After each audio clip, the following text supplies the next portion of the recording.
Hello everyone, and a very warm welcome to another lesson. In this lesson, we are going to learn about IELTS writing task 2. We are going to be focusing on how to write a solution essay. In this lesson, we are going to learn how to write the main body and conclusion. In the previous lesson, I taught you how to write the introduction of this particular essay. So if you want to get the complete essay, I recommend that you watch the video of how to write the introduction. In the introduction, we saw that the examiner is looking for the thesis statement and the background statement. If you want to know more about that, then do have a look at the video on how to write the introduction. Now, before we begin our lesson, I would like to give you some information about writing task 2. The essay should be written in 40 minutes. You are expected to write more than 250 words. You will be marked on different aspects of your essay. For example, you will be marked on task response. That means if you respond to all the parts of the question. You will also be marked on your grammar, for instance, your vocabulary, okay, and how you structure your essay. Now, your writing task 2 should be written in 4 paragraphs. The first paragraph should be the introduction, and then you should have paragraph 2 and paragraph 3 and the conclusion. Remember, you only have 40 minutes to write your essay.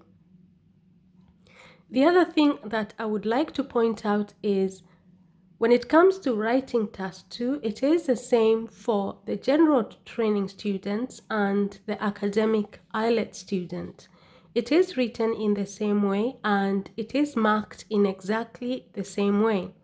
The only difference is that the general training students usually get easier questions and easier topics. This particular question is for both the general training and the academic IELTS students. Now, before we get into our question, have you subscribed to the channel? What are you waiting for? Subscribe to this channel and I promise you, you will not regret it. This is because I not only upload videos on IELTS writing, but also IELTS speaking, part 1, part 2, and part 3. But that's not all. I also upload videos on grammar. For example, I have a video about the 13 tenses in English, okay? I have a playlist about that, but I also have videos that are going to help to improve your vocabulary. For example, if you want to know how to describe people, if you want to know how to describe teenagers, okay? I also have videos that are going to help you to speak English in different situations.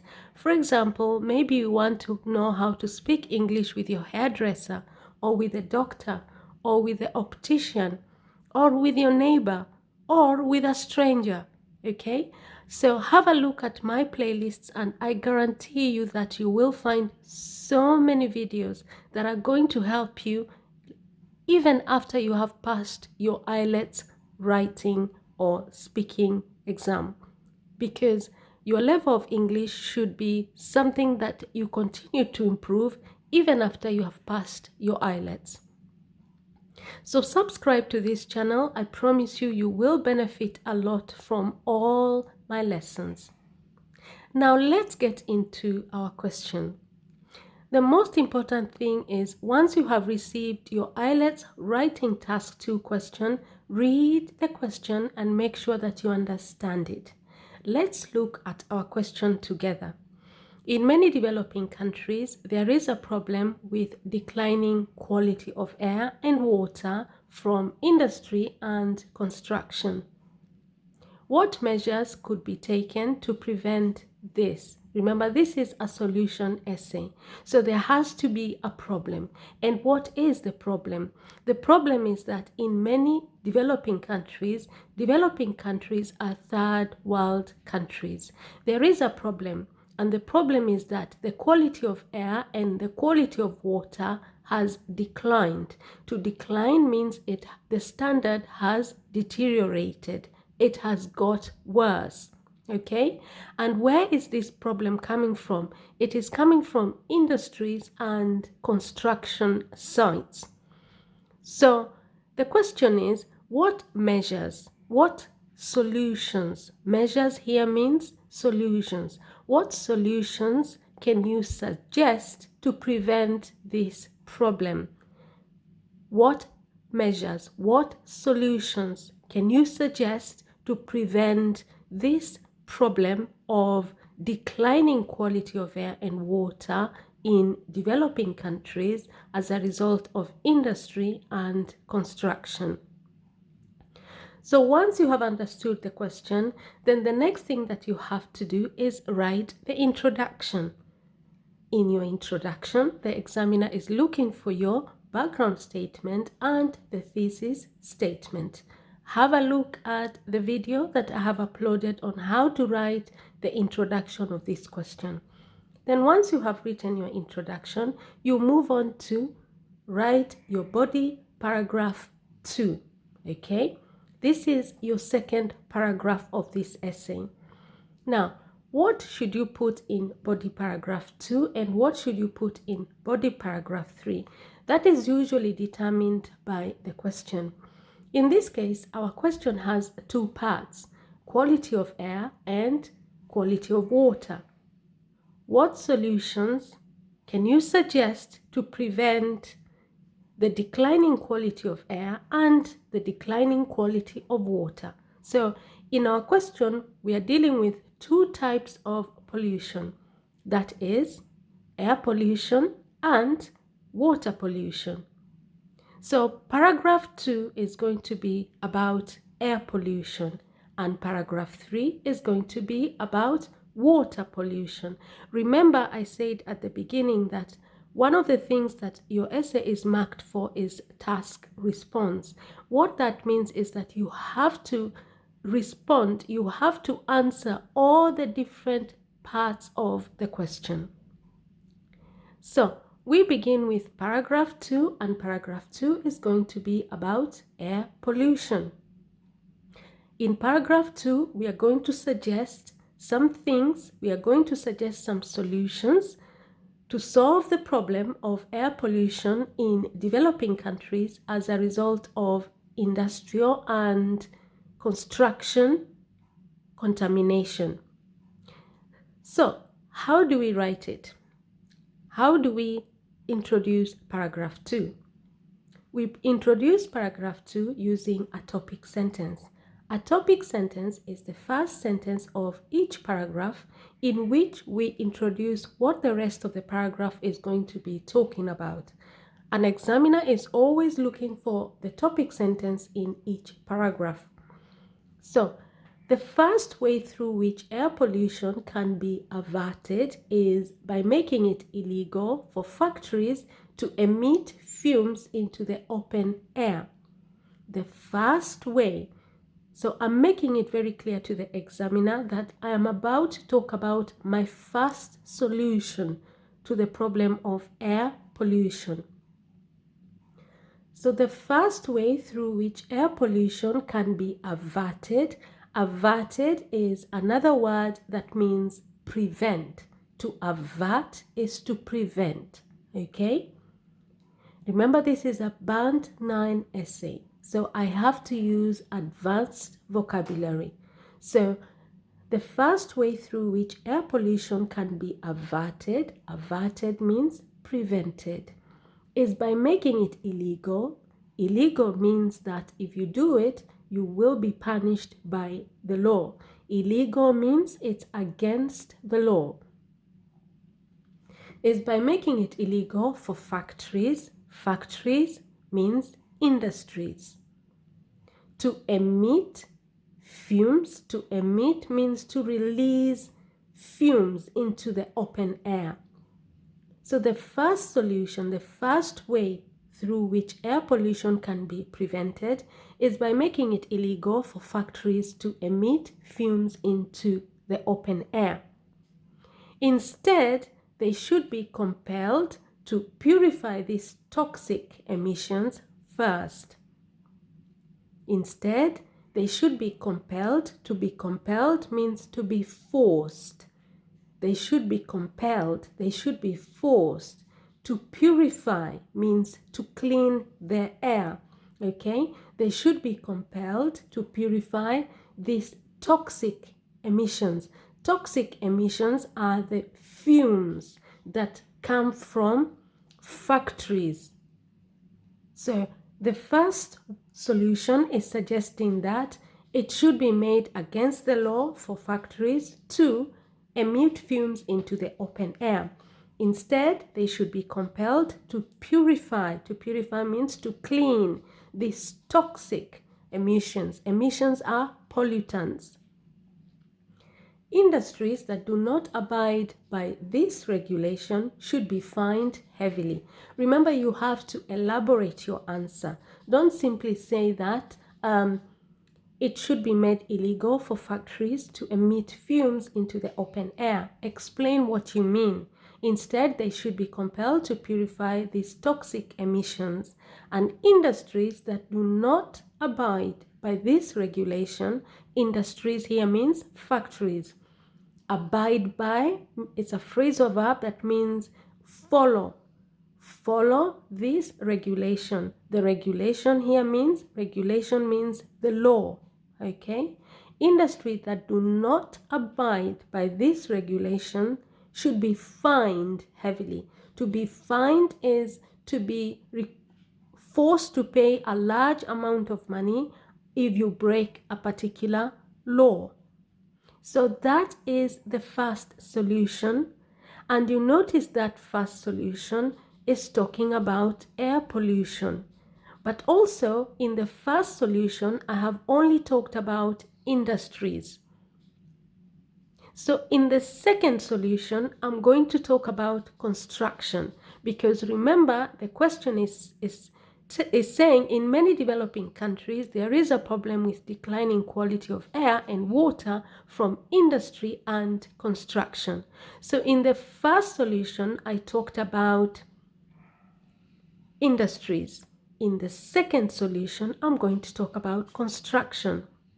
So I begin the second point using a linking word. In addition to that, it ought to be made a legal prerequisite. A prerequisite is a requirement. Prerequisite means requirement.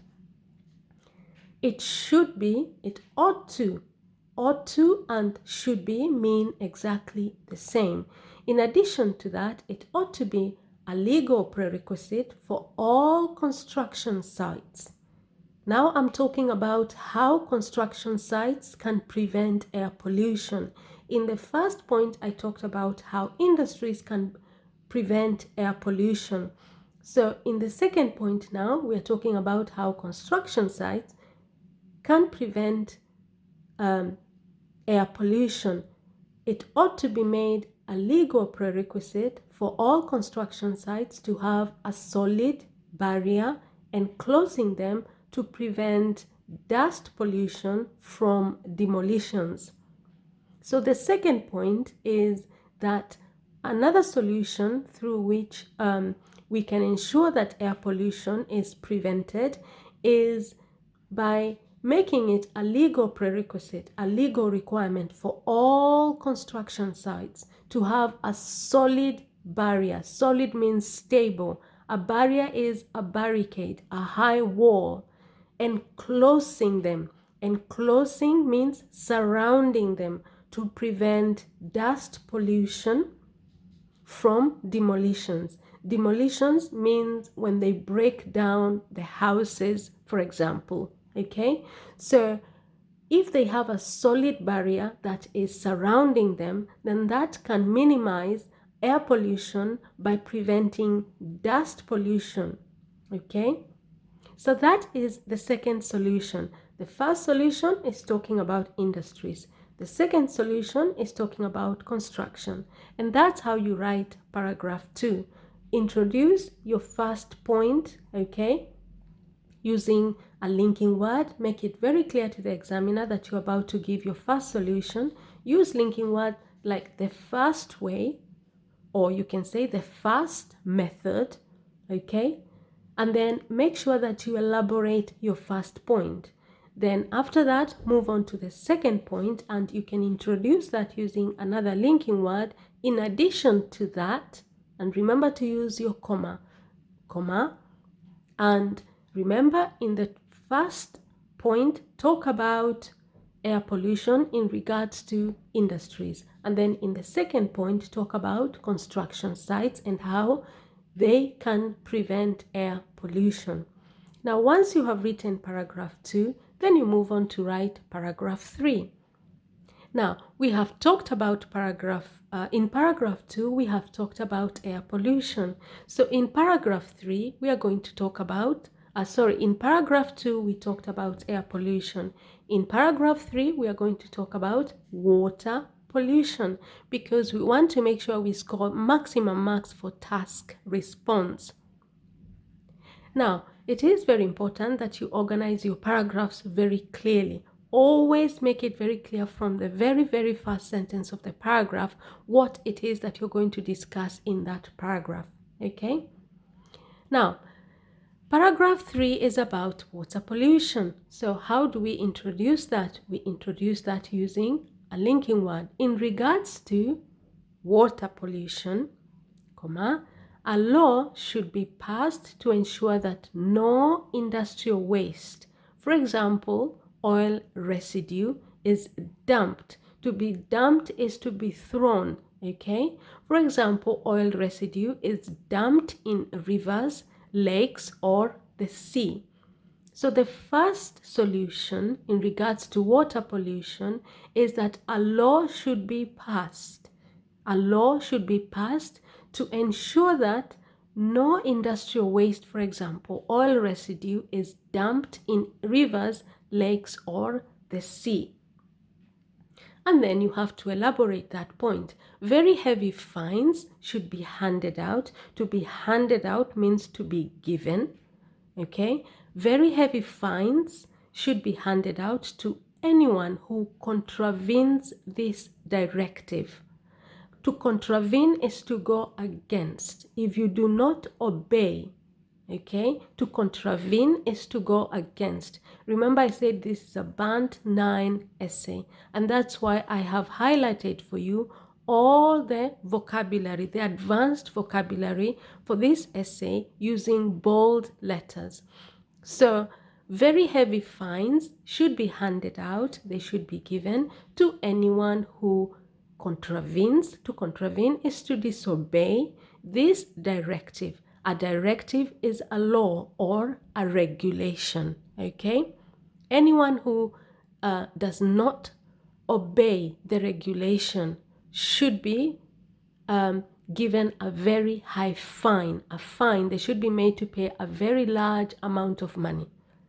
So after that, then I elaborate it a bit further. Alternatively, factories should be, alternatively means, on the other hand, factories should be forced to dispose chemical pollutants properly to avoid radioactive waste contaminating drinking water. Alternatively, factories should be forced, so that is another solution. Factories should be forced to dispose, okay? I'm elaborating on the first solution because in the first solution, I said that a law should be passed to ensure that no industrial waste is dumped, is thrown in rivers, lakes, or the sea. Alternatively, factories should be forced to dispose.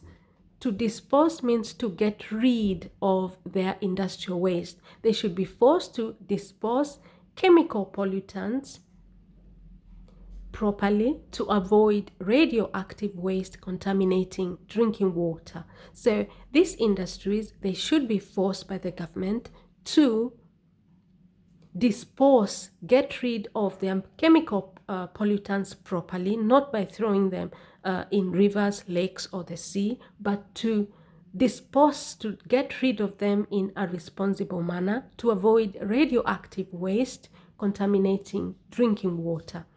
So you notice in that first solution, I'm talking about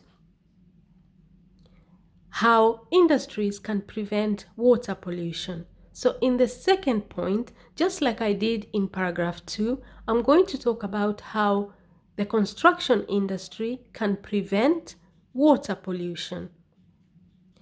So builders in construction sites, builders are the people who are building the houses, okay? And I forgot to explain the word contaminating. Contaminating means to make it not drinkable because the radioactive waste goes into the water, contaminating it, making it not drinkable anymore. Okay, so in the second point, builders in construction sites should also discard their waste. To discard is to dispose. To dispose is to get rid of. Okay, builders in construction sites should also discard their waste.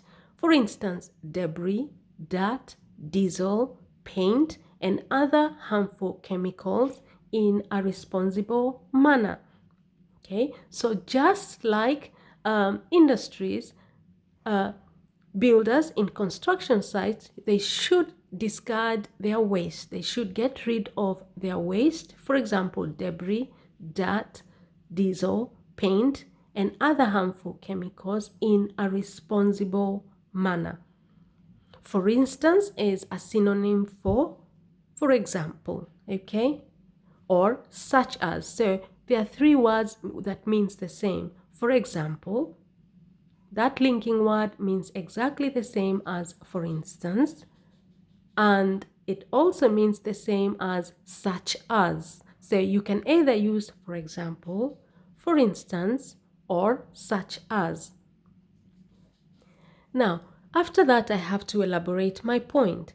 Construction of roads, highways, and bridges results in the deposition of sediment that smothers aquatic habitats and clogs waterways. This should therefore be made punishable by law as a preventative measure. Constructions of roads, okay? So when you have builders constructing roads, they are constructing highways. Highways are motorways, and they are constructing bridges. That results in the deposition of sediment. Deposition means to deposit. It means a lot of the sediment, like for example, the debris and the dirt and the soil, all of it. It ends up being deposited in waterways. Waterways are aquatic. Aquatic means water. Okay, like for example, rivers, lakes, or the sea. A lot of that debris, a lot of that is deposited in the sediment. Sediment means at the bottom of the aquatic habitats. Aquatic habitats means rivers, lakes, or the sea. And that smothers. To smother means it suffocates. Aquatic habitats. It smothers, it suffocates the aquatic habitats. Like for example, the habitats here are referring to the animals that live in the bottom of the seaways, like for example in rivers, lakes, or the sea. Like for example, the fish that you have there. If you have people dumping their soil and their debris at the bottom, in the sediment at the bottom of these rivers, lakes, or the sea, then you're going to suffocate the aquatic habitants, that is the fish, okay, that lives at the bottom of these aquatic habitants, okay? And that's not all. When you deposit sediments, like for example, debris, dirt, diesel, paint, if you dump that in waterways, then you will also clog them. To clog means to block, okay? You will clog them. It means to block. And waterways refers to rivers, lakes, or the sea. And this should therefore be made punishable by law as a preventative measure. Okay? The dumping, the deposition of sediment by construction sites, okay, at the bottom of waterways should be made punishable by law, meaning that it should be made illegal to do that as a preventative measure. As a preventative measure is simply a word that means as a solution to prevent the problem. So once you have given your points, you also have to elaborate them. So in paragraph 3, I introduced that paragraph in the topic sentence. I made it very clear to the examiner that I'm going to be talking about solutions in regards to water pollution. And first of all, I explained how in industries can be made to prevent water pollution, okay? And that is by passing a law to ensure that no industrial waste, for example, oil residue, is dumped in rivers, lakes, or the sea. And then I pointed out that very heavy fines should be handed out, should be given to people who disobey that particular directive. Also, factories should be forced to dispose chemical pollutants instead of dumping them in the sea or in the rivers or in the lakes. Factories should be forced to get rid of chemical pollutants properly to avoid radioactive waste contaminating drinking water. And then after that, I talked about the construction bill, how the construction industry can avoid water pollution, how they can prevent it. And I said that builders in construction sites should also discard, that means get rid of their waste. For instance, debris. Debris is stones and grit and cement. They should get rid of their debris, and sometimes debris can be the broken when they do their demolitions, when they break down houses. All that whatever comes from there can be also an example of debris. Dirt, diesel, and paint, okay, and other harmful chemicals, they should be made to discard them in a responsible manner by not dumping them in rivers, lakes, or the sea. And then I gave an example. I said constructions of roads, highways, and bridges results in the deposition of sediment that smothers aquatic habitants and clogs waterways.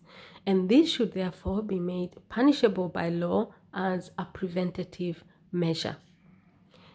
Now, once you have written paragraph 3 and you have ensured that you have responded very in details to all the parts of the question, you have talked about how the construction industry can prevent water pollution and how factories can prevent water pollution, then you have finished writing paragraph 3.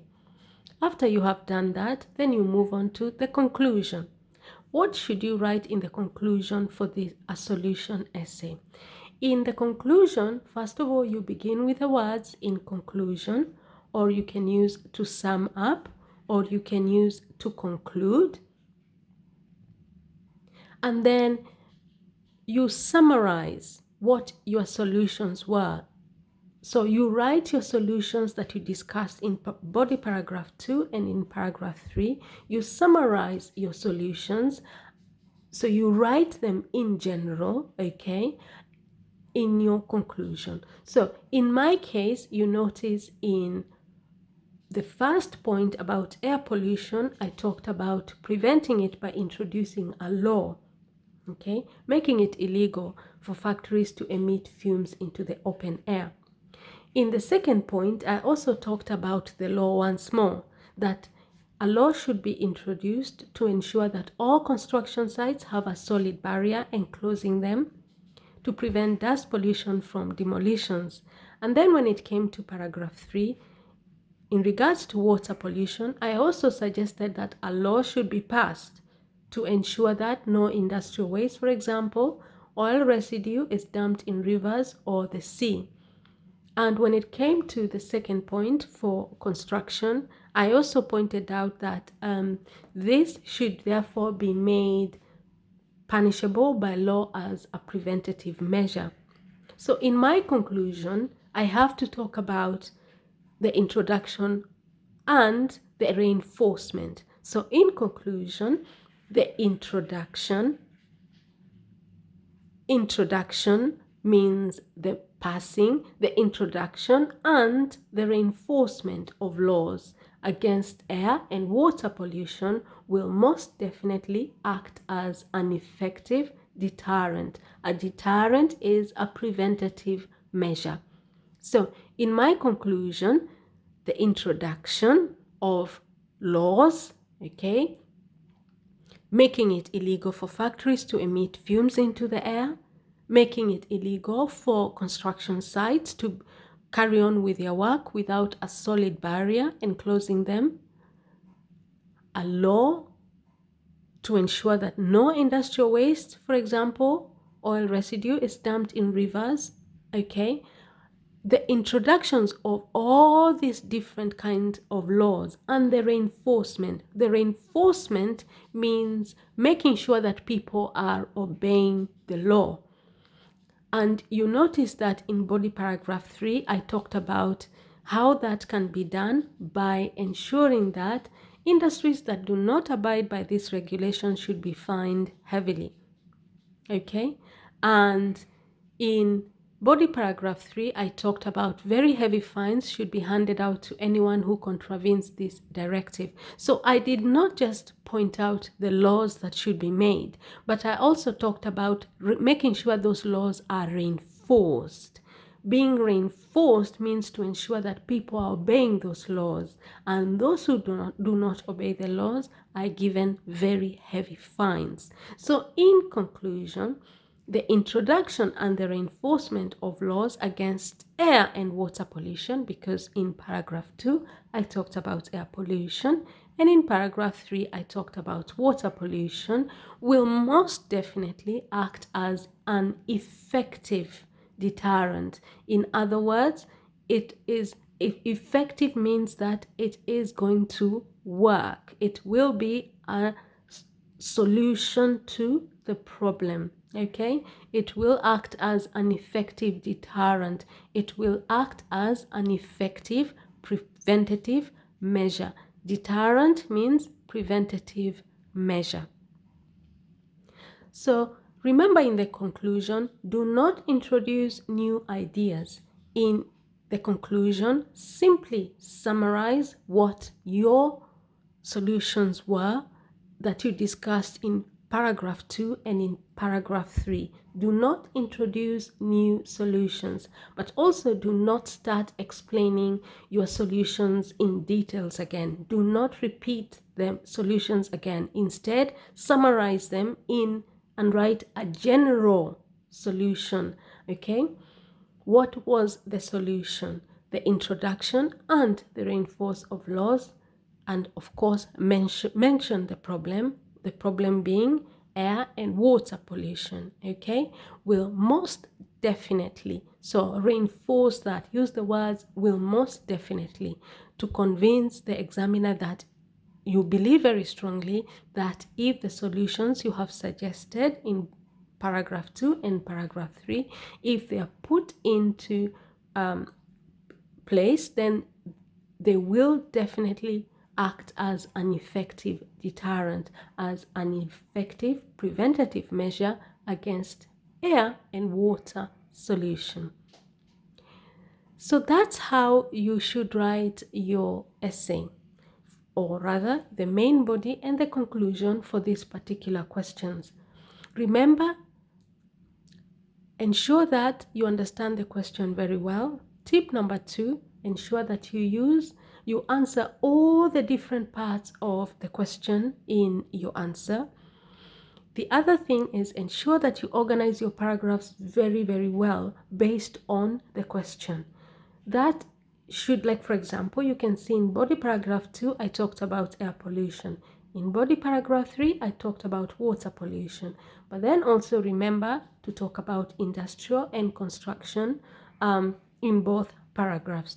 The next tip is introduce all your key points using linking words. You can see all the words that I've underlined in red are linking words. The first way, instead, in addition to that, in regards to, for example, or, alternatively, also, for instance, and, therefore, in and. For your conclusion, remember to begin with either in conclusion or to sum up or to conclude, okay? And finally, try and use vocabulary that is relevant for the topic of the question. In this case, this is a Band 9 essay, so I have used vocabulary that is advanced, and I have explained what all the words mean in the essay, so I will not go back into that, but I have highlighted all the vocabulary for you in bold so that you can see it very clearly. Now, if you found this lesson helpful, then please subscribe to the channel for more helpful videos. I will be uploading more videos on IELTS writing task 1 and also task 2 and cue cards for speaking parts 2 and 3 and part 1. So remember to subscribe to the channel, turn your notification button on so that you know when I upload a new video, and share this video on all your social media platforms. Share on WhatsApp, for example, share on Facebook, share on Instagram. Remember, sharing is caring. I shared this video with you, so share the video with other people. Do not keep this channel a secret anymore. Let everybody benefit from this channel as well. Okay, now thank you very much and see you in our next lesson. Bye bye.